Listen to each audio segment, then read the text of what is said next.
I appreciate this opportunity to discuss with you some of the changes we've made in the journal over the past 10 years.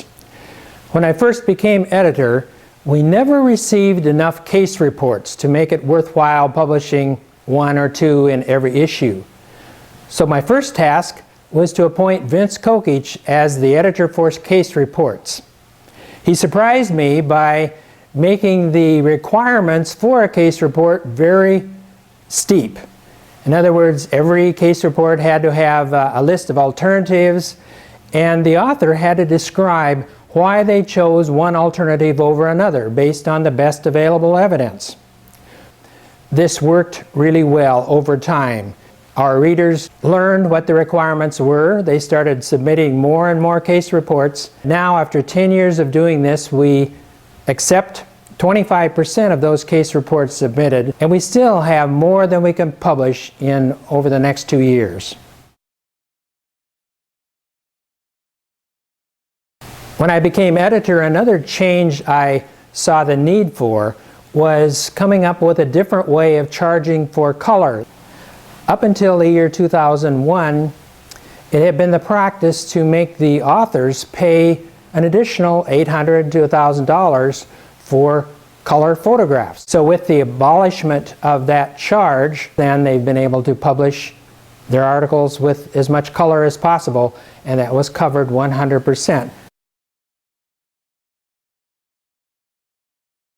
Without a doubt, one of the more significant changes we've made in producing the AJODO is moving into an electronic management system for the entire journal.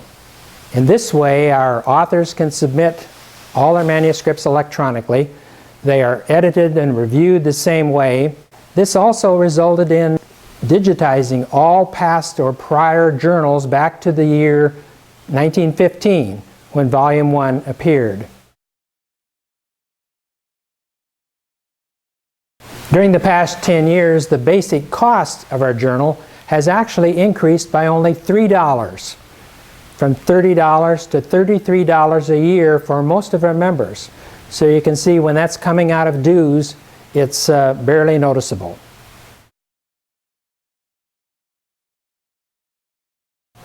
As our international members have increased in number, the number of manuscripts we receive every year has increased from 250 to nearly 1,000. This has allowed me to appoint a number of additional editors with specific expertise in their area of knowledge.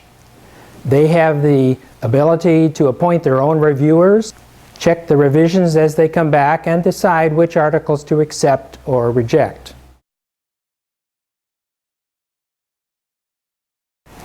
In looking back over the years that I have served as your editor-in-chief, I'm overwhelmed by the number of supporters who have contributed their ideas to making our journal better.